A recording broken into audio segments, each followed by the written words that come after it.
ఉన్నాయి, ఇంకా చేయాల్సిన పనులు ఉన్నాయి. నేను చాలా క్లారిటీ ఇచ్చాను, అందుకని అవన్నీ కూడా చేస్తారు.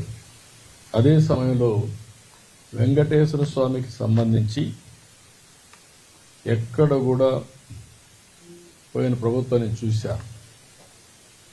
7 కొండలు వెంకటేశ్వర స్వామివి అని మనం చెప్తా ఉంటే 7 కొండలు ఆనుకొని ముంతాజ్ హోటల్కి అప్పట్లో పర్మిషన్ ఇచ్చారు. అదే మరిగా అక్కడ ఇంకొక పక్కన కూడా ఏదైతే దేవలోకం ఈ రెంటికి పర్మిషన్ ఇచ్చే పరిస్థితికి వచ్చారు. ఏంటంటే ముంతాజ్ హోటల్ కూడా వాళ్ళకి చెప్పి ముంతాజ్ హోటల్ వేరు మార్చారు.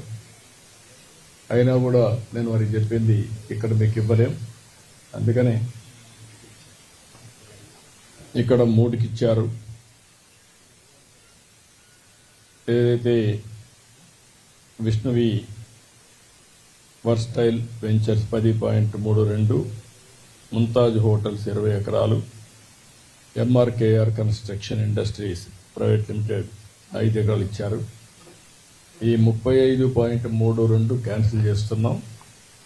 ఇక్కడ ఎవ్వరు కూడా కమర్షియలైజ్ చేయడానికి వీలు లేదు. 7 కొండలు ఆనుకొని ఎలాంటి కమర్షియలైజేషన్ కానీ అపవిత్రం చేసే కార్యక్రమాలు ఎక్కడా ఉండడానికి వీలు లేదు. నేను వాళ్ళు కూడా, ఎందుకంటే ఓబ్రాయ్ హోటల్స్ చాలా హోటల్స్ కడుతున్నారు, కట్టినప్పుడు వాళ్ళకు కూడా చెప్పాను, ఇక్కడ ఏమాత్రం కూడా అపవిత్రం అంటే మీరు వాళ్ళు ఒక స్టేజ్లో మేము వెజిటేరియనే పెడతామని కూడా ముందుకు వచ్చారు. అయినా కూడా నేను చెప్పింది ఈ ప్రిమిసెస్లో మాత్రం ఎవ్వరూ ప్రైవేటు వ్యక్తులు ఉండడానికి వీలు లేదు, అవసరమైతే ఆల్టర్నేటివ్ ల్యాండ్ ఇస్తామని చెప్పాం. దాన్ని కూడా వాళ్ళు ఒప్పుకున్నారు. ఏదైతే పక్కన ఒక ఇదే ల్యాండ్ పక్కన ఉంది, రోడ్డు ఆ పక్క ఇస్తాం తప్ప ఈ పక్క ఎక్కడ ఇవ్వం. We're very clear. అది వాళ్ళతో మాట్లాడి టీటీడీ సార్ట్అవుట్ చేస్తారు. ఇంకొక పక్కన ఇప్పటికే చాలా వరకు చేశాం. నేను ఒకటే ఈ టీటీడీలో పనిచేసే ప్రతి ఒక్కరిని కోరుతున్నాను, including board members, management, everybody, మీరందరూ కూడా వీలైతే మీరు వెంకటేశ్వర స్వామి పవిత్రత కాపాడడానికి ఇంకొక అడుగు ముందుకెళ్ళండి. వీలు కాకపోతే మీరు మీ పని చేయండి. కానీ అపచారం జరిగే పరిస్థితి కానీ, అపవిత్రం చేసే పరిస్థితి కానీ, మీ వ్యక్తిగత ప్రయోజనాలు చేసుకోవడం కానీ ఇక్కడ జరగకూడదని చాలా స్పష్టంగా చెప్పాను. దాని ప్రకారం వర్కౌట్ చేసి అందరికీ విజ్ఞప్తి చేస్తున్నా. ఇంకొక పక్కన దేశంలో, ప్రపంచంలో వెంకటేశ్వర స్వామి ఆస్తులన్నీ కాపాడడానికి కంకణం కట్టుకొని ఉన్నాం. కోర్టులో ఉన్నా, ఎక్కడున్నా. అదే మరికి నేను ముందే చెప్పాను, వెంకటేశ్వర స్వామి దేవాలయంలో పనిచేసే వ్యక్తులు ఓన్లీ హిందూస్గానే ఉండాలి. ఎవరైనా క్రిస్టియన్స్ కానీ ఇతర మతస్థులు ఉంటే వాళ్ళందరికీ ఎవరిని మనోభావాలు దెబ్బతినకుండా గౌరవప్రదంగా వాళ్ళు రీహాబిలిటేట్ చేస్తాం. అదే మరిగా క్రిస్టియన్ ఆర్గనైజేషన్స్ కానీ, ముస్లిం ఆర్గనైజేషన్స్ ఉంటే అక్కడ కూడా హిందూస్ పనిచేయకూడదు అనుకున్నప్పుడు అక్కడ కూడా పనిచేయకుండా వాళ్ళ మనోభావాలు కాపాడుతాం. నేను I made it very clear. దానికి కట్టుబడి ఉన్నాం. ఆ చర్యలు తీసుకోమని కూడా మన వాళ్ళందరికీ కోరుతున్నా.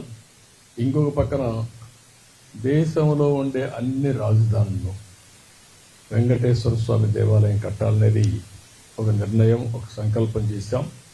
దాని ప్రకారం అందరికీ విజ్ఞప్తి చేస్తున్నా. అక్కడ ముఖ్యమంత్రి కూడా రాస్తాం. వాళ్ళు కానీ ముందుకు వస్తే వెంకటేశ్వర స్వామి దేవాలయం భారతదేశంలో ఉండే అన్ని రాష్ట్ర రాజధానుల్లో కట్టాలనేది ఒక ఆలోచన. ఈ ఆలోచన టీటీడీ కూడా వర్కౌట్ చేసి ముందుకు తీసుకెళ్తారు.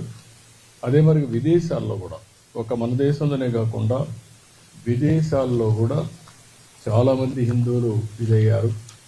ప్రపంచంలో ఉండే హిందువులకి ఒక ఆలోచన ఉంటుంది, కలియుగ దేవుడు వెంకటేశ్వర స్వామి, ప్రతి ఒక్కరూ ఒకసారి కానీ ఎక్కువ సార్లు కానీ ఇక్కడికి వచ్చి దర్శనం చేసుకోవాలనేది ఒక సంకల్పం. రెండో సంకల్పం, ఎక్కడికక్కడ టెంపుల్స్ ఉంటే ఆ టెంపుల్లో పూజలు చేసుకుంటూ వాళ్ళు ముందుకు పోయే పరిస్థితి వస్తుంది. వెంకటేశ్వర స్వామి ఎక్కడుంటాడో అక్కడ ఆరోగ్యం బాగుంటుంది, మనుషులకి స్ట్రెస్ ఉండదు. ఒకసారి ఆయన తలుచుకొని భారం ఆయన మీద వేసి పనులు చేస్తే ఇంకెలాంటి ఇబ్బందులు లేవు. అలాంటి కార్యక్రమానికి కూడా శ్రీకారం చుడతాం. ప్రపంచం మొత్తం వెంకటేశ్వర స్వామి దేవాలయాలు కట్టడానికి హిందువులు ఎక్కడ ఎక్కువ ఉంటే అక్కడ కడతాం. దానివల్ల అక్కడ ఉండే వాళ్ళు కూడా అందుబాటులోకి వస్తాయని చెప్పి కూడా నేను మీకు తెలియజేస్తున్నా. ఇంకో పక్క మొన్నే అమరావతిలో శ్రీవారి కళ్యాణ మహోత్సవం జరిపాం. చాలా బాగా జరిగింది. ఒక న్యూ ఎనర్జీ వచ్చింది ఆఫ్టర్ ఎ లాంగ్ టైం. అక్కడ కూడా రాజధాని కడుతున్నాం. ఆ రాజధానికి శ్రీవారి కళ్యాణ ఉత్సవం ఒక శోభను తీసుకొచ్చింది, ఒక నమ్మకాన్ని కలిగించింది, ఎలాంటి ఆటంకాలు లేకుండా ముందుకు పోయే అవకాశం వచ్చింది. ఈ సందర్భంగా శుభ సందర్భంలో నేను ఒక సంకల్పం మళ్ళీ, ఎందుకంటే ఎప్పటికప్పుడు మనం ఒకటి అనుకుంటే ముందుకు పోతాయి. చాలా గ్రామాల్లో టెంపుల్స్ లేవు, వాళ్ళ అవసరం ఉందని చెప్పి ప్రతి ఒక్కరు అడిగే పరిస్థితులు వస్తున్నారు. అందుకని ఎట్లయితే ఎన్టీ రామారావు గారు ఆ రోజు అన్నదానం తర్వాత ప్రాణదానం ఈ 2 ట్రస్ట్ని ముందుకు చేసేపోతున్నాయి. మూడోది వెంకటేశ్వర స్వామి ఆలయ నిర్మాణానికి ఒక ట్రస్ట్ క్రియేట్ చేస్తాం, ఫండ్ క్రియేట్ చేస్తాం. ఎవరన్నా ఇవ్వాలనుకుంటే నేరుగా ఇవ్వచ్చు. శ్రీవాణి నుంచి వచ్చిన డబ్బులు కూడా ఆ ట్రస్ట్లో పెట్టి పగడ్బందీగా మొత్తం టెంపుల్స్ నిర్మాణానికి, ఆ టెంపుల్ మేనేజ్మెంట్కి ఖర్చు పెడతాం. ఈ 2 కూడా ఒక 3వ కార్యక్రమం కింద వస్తుంది. ఇది ఇంతవరకు చేసింది మానవ సేవ కోసం 2 కార్యక్రమాలు చేసాం. అన్నదానం, అది అయిన తర్వాత ప్రాణదానం. మూడోది మాధవ సేవ కోసం ఈరోజు ఆలయ నిర్మాణాలకి ఫండ్ కూడా మొబిలైజ్ చేస్తాం. ఈ ఫండ్ని ఎక్కడికక్కడ ఇప్పుడు ఉండే డబ్బులు ఖర్చు పెడుతూనే సిస్టమేటిక్గా ఇంకా ఫండ్ రేజ్ చేసి ఆ ఫండ్ అంతా కూడా ఖర్చు పెట్టి ఎక్కడైతే వెంకటేశ్వర స్వామి సేవలు చేయాలనుకున్న ప్రతి ఒక్క వ్యక్తికి ఇది ఉపయోగపడే పరిస్థితి వస్తుంది. శ్రీవారి సేవకులు ఉన్నారు, శ్రీవారి సేవకులను కూడా ఇంకా పగడ్బందీగా తీసుకొస్తాం. ఇది కూడా నా ఆలోచనే. ఒకప్పుడు పుట్టపర్తి సాయిబాబా సేవకులు ఉండేవారు, వారిని చూసిన తర్వాత నాకు అనిపించింది మనం కూడా శ్రీవారి సేవకులను పెట్టాలనుకున్నాం, పెట్టాం. దానివల్ల కొంతవరకు ఉపయోగపడే పరిస్థితికి వచ్చింది. దాన్ని ఇంకా ఆర్గనైజేషన్ స్ట్రీమ్లైన్ చేసి ఇక్కడ కానీ లోకల్గా ఉండే టెంపుల్స్ కానీ వీళ్ళు సేవ చేసే పరిస్థితికి వస్తారు. తద్వారా అక్కడ పనిచేస్తూ ఉంటారు.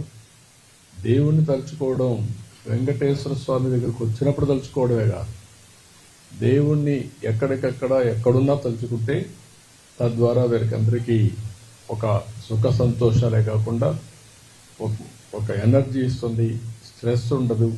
ఈ విషయాలు మీరు గుర్తుపెట్టుకోవాలని కోరుకుంటూ ఈరోజు 3వ కార్యక్రమానికి ఆలయ నిర్మాణ నిధి, వెంకటేశ్వర స్వామి ఆలయాల నిర్మాణ నిధి ఏర్పాటు చేస్తాం.